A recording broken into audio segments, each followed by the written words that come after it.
Հողը երկու բան է սիրում, արյուն և քրտինք, արյուն պիտի տաս, որ հարազատանա դառնա քոնը, քրտինք պիտի տաս, որ քեզ կերակրի։ Մենք այնքան արյուն ու քրտինք ենք տվել մեր հողին, որ հիմա այս վերջին պատառիկները պետք է արդեն ոչ միայն արյունով ու քրտինքով, այլև ամեն ինչով պահենք, ավելին իհարկե չկա, ավելինը դիվանագիտությունն է, զենքն է և այլն է։ Այս 4 օրերը եկան ապացուցելու ցույց տալու, որ թշնամին մշտապես մնում է թշնամի։ Եվ մենք երբեմն որ այսպես մտածում ենք գութ, այսպես բանակցություններ եւ այլն, չէ, լավագույն թշնամին սատկած թշնամին է։ Առավելագույնը պետք է անել սահմանից հեռացնելու եւ այս ընդհանուրները դադարեցնելու համար։ Ես այս դեպքերից բառացիորեն մի քանի օր առաջ Ղարաբաղում էի, հենց այդ մատաղիսուի գնդում եղած, զինվորների հետ հանդիպման էի գնացել։ Ընդհանուր վիճակը լավ էր, բայց այնտեղ այլ զրույցներից, այլ հանդիպումներից պարզ էր, որ նրանց խափանարար խմբերը, դիվերսիոն խմբերը սահմանը հաճախակի են անցնում եւ մեծ վնասներ են պատճառում։ Անգամ եղել է դեպք, որ տաքսիով երթևեկել են Ղարաբաղի մեջ եւ վարորդն է գլխի ընկել 1-2 բառից խոսակցականի երանգներից գլխի ընկել, որ սրանք մերոնք չեն։ Հայտնել է եւ բռնվել է, պարզվել է, որ իրոք դրանք այդ խմբերից են։ Ամեն օր մարդ էր զոհվում։ Մենք պատերազմի մեջ էինք եւ այս 4 օրյա պատերազմը եկավ նրանց նպատակները, նկարտումները ի հայտ բերելու։ Այն, որ նրանց այսպես կայծակնային արագությամբ հաղթանակի հասնելու ծրագիրը տապալվեց, դա արդեն մեծ բան է։ Այն, որ մենք ունեցանք բազմաթիվ զոհեր եւ այդ զոհերը շատ դաժան պայմաններում շատերը կյանքից հեռացան, դա էլ ակնհայտ է։ Ամեն մեկի համար յուրաքանչյուրից լացը գալիս է, յուրաքանչյուրս մխկտում ենք նրանց համար, նրանց ծնողների հեռակա կարգով նրանց ծնողների կողքին են կանգնում, մխիթարանքի խոսք ենք ուզում որոնել։ Բայց երևակայեք խորքում չկա ավելի մեծ բան, քան հայրենիքի համար տված կյանքը։ Վասն հայրենյաց մեռար, դու շատ ապրեցար, հայտնի խոսքը կա, վասն հայրենյաց մեռար, դու շատ ապրեցար։ Երնեք ունենամ 1000 ու մի կյանք, 1000-ն էլ սրտանց քեզ մատաղանեմ։ Այս բոլորը ճշմարտություն է։ Պարզապես մենք այսպես պոետական ոճի ոլորտի մեջ որ լինում ենք, այդքան խոր չենք գիտակցում։ Գալիս է ճակատագրական պահը նոր ես հասկանում, որ դա իրոք ճշմարտություն է։ Նրանց զոհերի քանակը տարբեր թվեր են ասում եւ ես Միր Բաշիրյան ուղղությամբ նրանց գործողությունները բավականին ուժեղ են եղել։ Նրանց ինձ համար թվաբանություն է, ուրիշ բան չէ։ Դա ուրիշ խոսակցություն է, մենք մերի տերն ենք։ Այս պատերազմը մեզ եկավ ասելու, այս քառօրյա պատերազմը, որ մենք զենքով շատ ուժեղ պետք է լինենք։ Եվ ամենևին էլ Եվրոպայի սրտում, Բեռլինում կանգնած այդպես չասենք, որ մենք այո կռվում ենք 80-ականների զենքով։ Կարող ենք ասել, մենք կռվում ենք մեր ունեցած զենքով։ Էլ թիվ, բան, պետք չէ մեր կանալ։ Մենք կռվում ենք մեր ունեցած զենքով։ Ես շատ ազատամարտիկների հետ եմ այս օրերին զրուցել, այնտեղ եղած ժամանակ էստեղ։ Մերոնք ասում են, մեզ առաջնորդողը ոգին է, ոգին։ Եվ այս ոգին շատ հզոր բան է։ Այս ոգին, բայց այս ոգին պետք է ամրապնդվի զինատեսակներով, նոր բաներով եւ այլն։ Այսքան խոսում ենք անօթաչու ինքնաթիռների մասին, բայց չտեսանք մեր անօթաչու ինքնաթիռները թռիչքի մեջ, հետախուզության մեջ։ Նրանց տեսանք մի քանի հատ խփել էին։ Շատ բաներ կան, զինվել եւ մինչեւ վերջ առավելագույնը կանգնել այնտեղ։ Շատ գնահատում եմ մեր ազատամարտիկների երթը այնպես են գնում սահմանի գլուխ կանգնելու ասես հարսանիք են գնում մի ներքին ոգևորություն կար մի տարեր կար եւ այդ տարերքը շատ բան կան են չարենցի ասած ամբողջները խելագարված այդ հզոր ոգին է մեր սասնածառերի ծուռ ոգին է որ աշխարհը կործանի բայց այդ ամենը պետք է ամրապնդվի մի կողմից զենքով մյուս կողմից դիվանագիտությամբ Ես եւս մեկ միտք արտահայտեմ, որ այս օրերին շատ խոսվեց, բայց ամեն մեկս մեր ձայնը պիտի հնչեցնի։ Հետևյալը, այս ճակատագրական պահը վերստին եկավ ցույց տալու մեր ժողովրդի հզոր միաբանությունը, բոլոր շերտերի, բոլոր տարրերի, վերից վար, պաշտոնյայից անպաշտոնյա, ներքին վիրավորանքները բոլորը թողեցին մի կողմ եւ լծվեցին մի գաղափարի հայրենիք, հայրենիքի պաշտպանություն, հաղթանակ։ Այս ամենը մեզ նաև մի ուղղությամբ պետք է նպատակաուղի։ Մենք պետք է ունենանք որոշակի ծրագիր, ազգային ծրագիր, որը գործի բոլոր համայնքներում, Հայաստանում, Հայաստանից դուրս, եւ այդ ծրագիրը միավորի մեզ բոլորիս, ոչ թե դա լինի համապատրաստից, ոչ թե դա լինի այսպես բռնկումի ձևով։ Այդ բոլորը գնահատելի է, բայց որ ճիշտ ունի մեջ տնենք, շատ ավելի գնահատելի կլինի։ Եվս մի հարց։ Մենք այս օրերին զենքի մասին, որ խոսում ենք, այդ զենքը փող է, փող պիտի տնել։ Ճակատագրական պահերին երկրները նաև այսպիսի մի բան են հռչակում, ունևորության տուրք։ Ես իմ չափով կտամ, բայց ունևոր մարդը, որ հայրենիքի հաշվին է ունևորը դարձել, հայրենիքի հաշվին, թող բարի լինի, իրոք մեծ գումարներ ներդնել այդ գործին։ Այսպես մենք կարող ենք մեր միաբանությունը, ոգևորությունը գործի վերածել, որովհետև խոսքը, երանգը մի բան է, մնացածը այլ։ Եվս մի բան էլ ասեմ, որ հետո էլ չխոսեմ։ Մեր հայրենասիրական դաստիարակությունը շատ թուլացել է դպրոցում, մամուլում, գրականության մեջ։ Առաջարկում եմ ամեն ինչ անել, հատուկ մի այդպիսի հաղորդում էլ նվիրել, մի հանդիպում էլ նվիրել ժողովրդի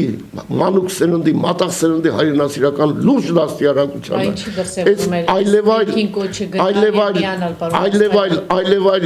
Ծրագրեր, բաներ գալիս շատ բան խափանում են։ Եվ այս ծրագրերով, այս ներքին կոչով միաբանենք եւ մեր ժողովուրդը, արևելքի ժողովուրդը շատ բան է, ֆանատիկ է, նրանք շատ բան կանեն։ Մեր մոտ այդ ֆանատիզմը չկա։ Մոլերանդություն այրեն բառով ասեմ, բայց մեր մոտ էլ կա գիտալից մոտեցումը եւ մենք շեշտը տնենք դրա վրա։ Խնդրեմ։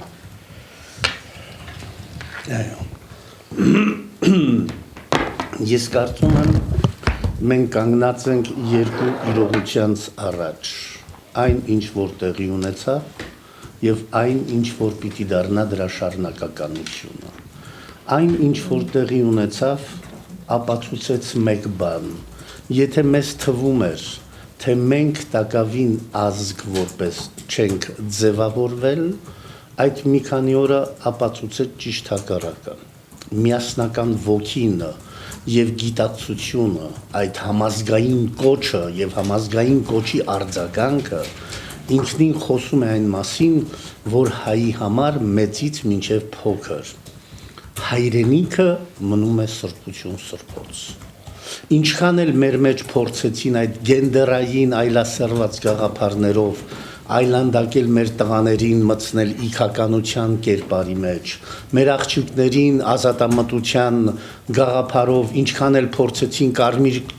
թոխմաղգյոլի գերեզմանատանը կարմիր խնձորը թաղելով հայկական ավանդությունները այլասերել եւ այլասերել նաեւ հայ կնոջ կերպարը բարեբախտաբար չհաջողվեց։ Այն որ 14 տարեկան երեխաները, աղջիկներ գնացին եւ ասեցին մենք պատրաստ ենք գնալու եւ պաշտպանելու մեր հայրենիքը, սա նշանակում է նրանց մեջ սրբության գաղափարը, մնաց անկակտելիություն։ Հայ մարդը հասկացավ, որ միայն ֆիզիկականով չէ, որ ազգությունը կարող է գոյատևել, ֆիզիկականով կարող ես միայն անասնականին բավարարվածություն տալ։ Այս պարագան եկավ մեր մեջ հեղաշրջելու, Քրիստոս մի հատ հրաշալի դարձվածք ուներ, ասում էր ես 3 օրվա մեջ կքանդեմ տաճարը եւ նոր տաճար կկառուցեմ։ Փաստորեն մեզ հետ դա կատարվեց։ Մեր հոգեկան ներաշխարի տաճարը քանդվեց եւ ազգային վեհ գաղափարի տաճարը կառուցվեց։ Մենք հասկացանք, որ վերջապես սա մեր սրբություն սրբոց հողն է, հայրենի, ինչքան էլ շատերը լքում են այս երկրից եւ գնում են այլուր պարզապես աշխատանքի համար, բայց նրանց համար այս սրբություն սրբոցը մնում է այնպիսին, որպիսին ապացուցեցինք մենք այդ մի քանի օրերի ընթացքում։ Պարոն Գասպարյանը կոնկրետ բան առաջարկեց, հա, ասեց պետք է ունևորության տուրք լինի։ Ես ուրիշ բան եմ առաջարկել, առաջին հերթին մեզ հարկավոր է ազգային ծրագիր։ Մենք կարող ենք ամեն տեսակի տուրքեր ձևավորել, որպեսզի օգտվեն այդ տուրքեր հավաքողները իրենց անձնական եւ անհատականի համար։ Ես հիշում եմ, երբ Քրկ Գրիգորյանը $200 միլիոն տրամադրվեց, եղան մարդիկ, որ մեղր բռնողը միշտ մատերը լիզելու հատկությամբ տարապելով օգտվեցին այդ գումարներից։ Ուրեմն առաջին հերթին պիտի պատժվեն բոլոր նրանք, ովքեր մսխում են այս սրբազան երկրի գումարները, որոնք իրենց անհատական շահերի համար աշխարհի չգիտեմ որ ծայրերում ասաբնյակներ են գնում կամ ասաբնյակներ են կառուցում մի քանի միլիոններով, այն պարագային, երբ որ մենք կարիքը ունենք զորավոր ռազմական ուժի։ Ուրեմն առաջինը ազգային ծրագիր, երկրորդը հрьяաները հրաշալի ոչ թե այսպես տուրք մեծահարուստների, ազգային տուրք ունեն, որը կոչվում է Դավիթի տուրք։ Եթե ուզում ես քո ազգային գաղափարներդ ամրագրել, եթե ուզում ես որպես ազգ զորանալ, դու պիտի կարողանաս լումատ բերես քո ազգայինի ձևավորման գործում, ազգայինի անվտանգության ձևավորման գործում, որը կարևորագույն խնդիրն է։ Եվ մեկ այլ հարց։ Ավարտվեց այդ պատերազմը։ Տղաները վերադառնալու են այստեղ։ Ինչ պիտի ասենք նրանց, ինչ պիտի տանք նրանց, եթե պատերազմից հետո շատերի ձայնը մնում էր որպես ձայն բարբառու անապատի, այսօր բնական է, որ նրանք պիտի անարդարության դեմ իրենց ուրույն աղաղակը, ոչ թե ձայնը, աղաղակը բարձրացնել, որովհետև նրանք այս մի քանի օրերի ընթացքում գնացին մահ իմացյալ անմահություն է կոչով եւ տեսանք, որ երկրապահների մեջ եղան նաեւ նահատակներ։ Ուրեմն բնականաբար պիտի լինեն նաեւ պահանջատերեր, պահանջը ոչ թե նյութականի, այլ պահանջ արդարության։ Ուրեմն այս մի քանի օրերը ես կարծում եմ իրապես շատ մեծ դեր են խաղացել եւ պիտի խաղան մեր հետագա ընթացքի առավել եւս կատարյալ ձևավորման համար։ Եվ ես կուզենամ այդ գործում ձեր մամուլի դերը լինի բացառիկ։ Երբեք մի տառապեք ամերիկյան սենսացիոն հայտարարություններ անելով։ Ես մամուլի ճիշտ պահես չէ իրեն այս ընթացքում։ Ընդհանրապես եմ ասում, որովհետև երբեմն նայում եմ բանի մեջ, Facebook-ի մեջ, որ միշտ հետևում եմ, կան մարդիկ, որ պարզապես սենսացիա են փնտրում։ Սենսացիա մի փնտրեք, մենք սենսացիայի ժողովուրդ չենք։ Հայերը շատ էմոցիոնալ ժողովուրդ են, մինչև միտեղ։ Դրանից հետո գալիս է իրոք նահատակվելու պատրաստ, հողը պաշտպանելու գիտակցությունը, այսա գնահատեք։ Ես կարծում եմ մեր հեռուստաընկերություններն էլ կհասկանան, որ վերջապես այդ գողական արժեքների պրոպագանդայով չէ, որ մենք ազգ պիտի ձևավորենք, այլ մենք ազգ պիտի ձևավորվենք նվիրվածների բանակ ձևավորելով, ազգասերների, հայրենասերների բանակ ձևավորելով, որպեսզի մեր ֆիլմը, սերիալ բանակում ոչ թե լինի ցինիզմին համարժեք մի բան, ցույց տալու բանակի անվորակությունը, այլ ճիշտ հակառակ։ Այնտեղ պիտի լինեն այն տղաները ներկայացված, որոնք մինչև վերջին վարկյանը մարտի թշնամու դեմ պայքարեցին եւ վերջում թշնամուն եւ իրենց միասին պայթեցրեցին։ Սա է հայ զինվորի կերպարը եւ եթե բանակում պիտի ցույց տանք, սա պիտի ցույց տանք եւ ոչ թե ցինիկությունը կամ խեղաթյուրումը բանակի իրական դեմքի։ Այնպես որ ես կարծում եմ մենք իրապես շատ լուրջ անելիքներ եւ ասելիքներ ունենք։ Մենք թերացել ենք ամենակարևոր հարցում։ Մենք պիտի սահմանը պահպանվում է տնտեսության ուժով։ Մենք տնտեսություն ըստ էության չունենք։ 25 տարի անցել, մի բոլորը քանդվեցին, ավերվեցին, թալանվեցին, որպես մետաղա ջարդոն Պարսկաստան տարվեցին։ Ինչ արեցինք, այս ընթացքում մի ձեռնարկություն բացել ենք, մի ֆաբրիկա բացել ենք, այսպես պիտի մենք հայրենիքը պահենք, հայրենիքը պիտի ստեղծի, որ սահմանը կերակրի, ոչ թե այլ մենք ասում ենք ունևորության տուրք, ազգային տուրք, որոնք երկուսն էլ խորքում նույն բանն են, ըստ էության, բայց այս բոլորը երկիրը պետք է ինքը ստեղծի։ Շաքարի գործարան կառուցեց, ինչ արեց այդ շաքարի գործարանը, լրագրողական հետախուզում արեք մի հատ, կառուցեցին, ինչ եղավ հետո։ Այս կարգի բաներ կան, կառուցեց պետք է աշխատի, այս ժողովուրդը պետք է աշխատանք ունենա, երկիրը պետք է արտադրանք տա, դրանով հարստանա։ Հակառակ դեպքում խնդրեմ, ես այսօր ինչ շատ զգոն եմ, դե բոլորս ենք այդպես եղել։ Շատ ու շատի լսեցի, Բրիլովի հարցազրույցը Մեդվեդևի հետ։ Երբ Մեդվեդևը եղավ Երևանում, հետո Բաքվում, ու այդ հարցազրույցն արեց այդ շաբաթօրյայի թողարկման մեջ տվեց։ Ինչ ասում այստեղ, նրանց համար երկուսն էլ արևաշող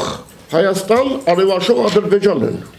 Դիտանկյունը դա է։ Երկուսն էլ իրենց համար երկրներ են, հա, Հայաստանը հապկի անդամ է, բայց դա ոչինչ չի նշանակում նրանց համար։ Եվ ինչպես է բացատրում, հարց տվեց, ասեց, դուք երկու կողմին էլ զենք եք մատակարարում, վաճառում։ Ասեց, այդպես ոնց կլինի, բան նա հապկի անդամ է, մեր այսպես ասած դաշնակիցն է, նա ոչ։ Ասեց, նրանք առանձին երկրներ են, մենք ինքնուրույն քաղաքականություն ենք վարում եւ մենք պիտի զենքը աշխենք, որ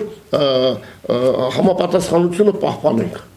Եվ ես մի արտահայտություն արեց, զենքը ոչ միայն կրակելու համար է, այլև զսպելու։ Հիմա այս կարգի բաներ կան, մենք հույսը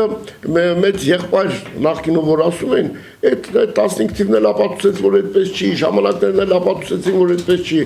այնպես ինչպես բանակում հույսը մեր վրա պետք է դնենք, նաև տնտեսության մեջ, ինչ արեց Ռուսաստանը, Ուզբեկստանի պարտքը ներեց, հսկայական պարտքը ներեց, որ Ուզբեկստանին երբ բերի դեպի իր ոլորտը, Բելարուսին էլ իր հերթին։ Իսկ մեր ինչ արեց, 5 ձեռնարկություն, ինչ բանի պարտքի դիմաց, գույք պարտքի դիմաց գործողությունն եղավ, դրանք փակված չաշխատող բաներ են։ Դրանք բոլորը պետք է աշխատեն, երկիրը պետք է աշխատի, մարդը աշխատանք պետք է ունենա իր հայրենիքում, հակառակ դեպքում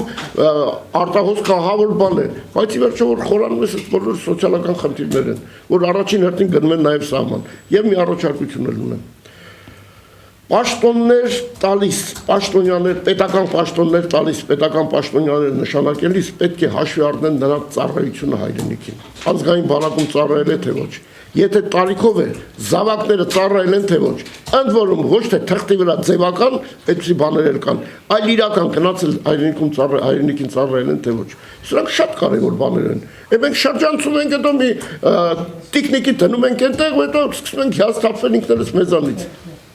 Այսպես։ Մի հարցեր կա, բայց եթե ասելիք չունեք, հարցերին անցնենք։ Չէ,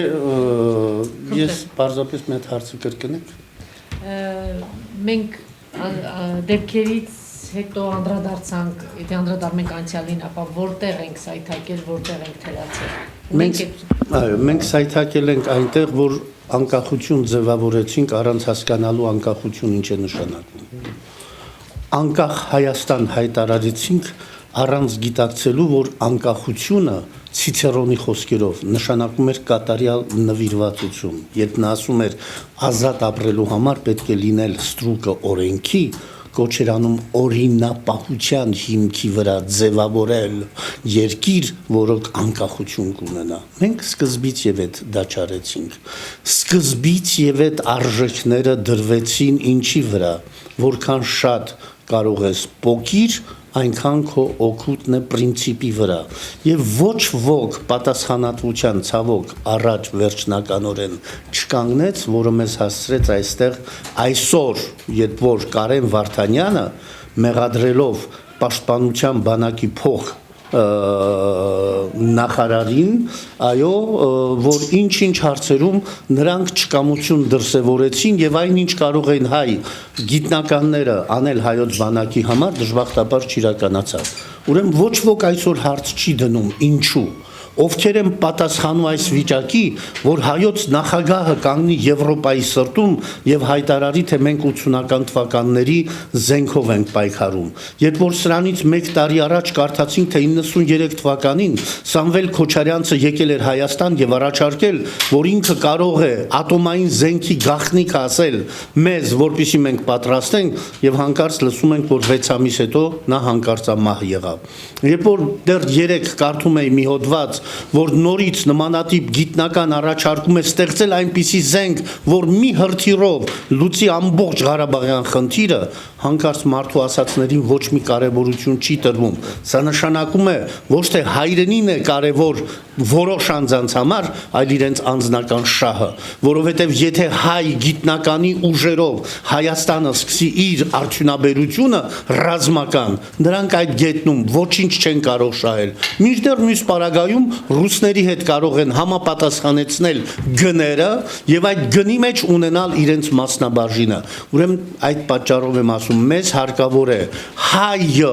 գիտակից Հայաստանի քաղաքացի ձևավորելը եւ ոչ թե պարզապես Հայաստանի անձնագիր ունեցողը, անձ, որը նվիրյալ լինի իր երկրին, անձ, որը արժևորի իր երկիրը եւ անձ, որի համար ցավ լինի Հայաստանի ամեն մեկ քաղաքացին, այնպես ինչպես որ այսօր սահմանի վրա զոհվում են այդ անմեղ 18-19 տարեկանները եւ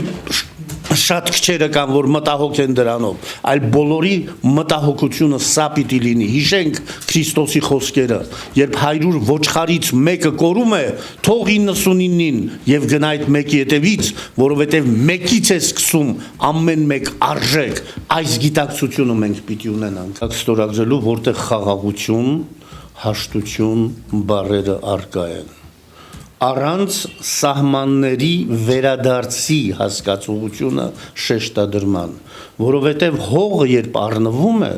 դա չի առնվում շուկայական փոխհարաբերությամբ, դա առնվում է արյան գնով գնված հողը չես կարող հենց այնպես ետ վերադարձնել։ Ուրեմն մենք պարտավոր ենք այսօր ձևավորել քաղաքականության այն գործընթացը, որը կաշխատի իշահ մեզ, հիշենք Բենյամին Դիզրայելի խոսքերը, Անգլիան հավիտենական բարեկամ չունի, թշնամի չունի, հավիտենական շահ ունի։ Եթե դիվանագիտության անունն է շահ, ամեն մեկ ազգ, ամեն մեկ երկիր պարտավոր է իր շահի քաղաքականությանը հետապնդելու եւ այդ գործում, ինչպես այսօր շատ-շատերն են այդ մասին բարձրաձայնում, իրենց ուրույն տեղը ունեն հայ դիվանագիտական կորպուսը, որոնց նպատակը ոչ թե պիտի լինի պարզապես ներկայություն լինել տվյալ փառավոր երկրում, որտեղ մասնակցեն միայն ճոխ կերակուրներին եւ հանդեսներին, այլ պաշտպանեն հայկական շահը ամբողջ ուժով եւ ամբողջ նվիրվածությամբ։ Միայն այս պարագայում է, որ մենք կարող ենք հաջողության հասնել։ Ապրիլ 24-յան ճակատը պիտի տեղափոխվի նաև դիվանագիտական դաշտ։ Մենք այնտեղ եւս պիտի կարողանանք հաղթանակ գրանցել։ Մի բան, որ զիջում ենք ադրբեջանա-թուրքական միասնական գործունեությանը կամ գործելակին։ Շատ գնահատելի էր այդ միաբանությունը, շատ գնահատելի էր Լևոն Տեր-Պետրոսյանի եւ Սերժ Սարգսյանի հանդիպումը, որովհետեւ այս հանդիպումների մեջ բոլորն մեր ղեկավարներն անցել են այս ճանապարհով եւ նրանց ժամանակ է տեղի ունեցել ամեն ինչ։ Իսկ ինչ վերաբերում է Քոչարյանի հայտարարությանը, ապա չեմ կարծում, թե նա ձեռքերը լվացել է այս գործից, նա իր ձևով կմասնակցի, անպայման կմասնակցի եւ կգա հարմար պահ եւ կլսենք նաեւ նրան։ Մի նախադասություն ասեմ 1989 կապակցությամբ, խելոքի այն ժողովուրդը, ով ոչ թե մեկին ճշտամի է հայտարարում այս դեպքում մենք ռուսին խոսքի մեջ էլ այդ երանգը կար, այլ որ կարողանում է ճշտամուն բարեկամ դարձնել կամ կիսա բարեկամին պահպանել գոնե կիսա բարեկամ, թե չէ մենք այսպես միայնության մեջ կորսվելով կգնանք։ Ես երեք էր թե առաջի օրներ ցավով տեսա այդ Բաշկորտոստան կոչվածում, Բաշկիրիա, գիտեք ինչ է նշանակում Բաշկորտոստան, գլխավոր գայլ, Բաշ գլուխ, կիր գայլ։ Այսինքն դրանք բոլորը այն գործ գայլերի սերունդներն են։ Բաշկիրիա, Ղազախստան, Ուզբեկստան, Թուրքմենիա, Ադրբեջան, Թուրքիա, այսպես գնում են։ Բաշկորտոստան կոչվածում անում էին այսպիսի մի միջոցառում թուրքական ոսկի անունը դրել էին եւ թյուրքալեզու, այդպես են չմես դեպքում ժողովուրդները հավաքվել էին փառատոնի։ Սրանք սա մի ամբողջ բան է, որ կանգնած է մեր առջև եւ նաեւ Ռուսաստանի տարածքում, այնպես որ ինքան նոր դիվանագիտական բաներ կան։ Այս հարցում Հայաստանին աջակից կարող է լինել Չինաստանը, որովհետեւ նրանք էլ հակաթուրքական խնդիր ունեն։ Չինաստանում կան ուйղուրներ, թուրքալեզու, թուրքացեղ ժողովուրդ են եւ այսպիսի բաներ կան։ Սրանք բոլորը մենք պիտի հաշվի առնենք, դիվանագիտություն կա, մասնագետներ կան, մարդիկ կան, այսպես։ Ես կարծում եմ որևէ օրհասական պահի շատ կարևոր է միասնական գործելավոճը, միասնականությունը։ Այլապես մոտեցումները կնմանվեն են փիսիկը նստած մի մութ անկյունում, հունքերը կիտած ուլացել լինում բանաստեղծությանը։ Ուրեմն երբ երկիրը ժողովուրդը գտնվում է օրհասական վիճակի, մենք պարտավոր ենք միասնականություն դրսևորել այնպես, ինչպես ճակատում պարզ ոչ դիվանագետ, ոչ նախարարական պորտֆելներ ունեցող կամ նախագահական աթոռներ ունեցող եւ ունեցած անձինք, այլ պարզ ժողովուրդը միասնականություն դրսևորեց եւ իր խոսքը ասաց։ Այս պարագայում ամեն ուր մենք պիտի միասնական մոտեցում ցուցաբերենք։ Եվ կարծում եմ ճիշտ չէ Ռուսաստանից նեղանալը։ Մենք նորից եմ ասում, չենք հասկացել, որ քաղաքականությունը սիրո տեղ չի։ Պուտինը մեզ սիրում է կամ Պուտինը մեզ չի սիրում, արտահայտությունը արդեն բնական չէ։ Քաղաքականությունը ամեն երկրի շահի տեղն է։ Ունես այլ կարելույություն, որտեղ ավելի զորավոր ձևով կարող ես քո շահը պաշտպանել, խնդրեմ, պաշտպանիր։ Եթե չունես այդ հնարավորությունը, ուրեմն մտածիր ինչպես կարող ես դու զորանալ, որպեսզի զորացած քո պահանջները ներկայացնես։ Տասնամյակներ շարունակ Սովետ Միության քաղաքական շահերի պատճառով մենք կործանեցինք մեր սփյուռքը, դաշնակ հնչակ խաղացնելով, դաշնակները հակասովետ են, հնչակները պրոսովետ են ասելով, մեր ամբողջ համայնքները կործանեցինք, քայքայեցինք եւ առ այսօր այդ տրամադրությունն է այնտեղ իշխում։ Մենք պիտի լինենք շատ ավելի խոհեմ, դրա մեջ պիտի գտնվեն բոլորը, ում խոսքը վերաբերվում է, որպեսզի նման պարագաներում գլուխ գլխի տված, ձեռք ձեռքի տված կարողանանք մեր ազգային շահը լուծել իշահ մեզ եւ ոչ թե մեր ազգային շահերին վերաբերվել նկատի ունենալով այլոց շահերը, դժբախտաբար։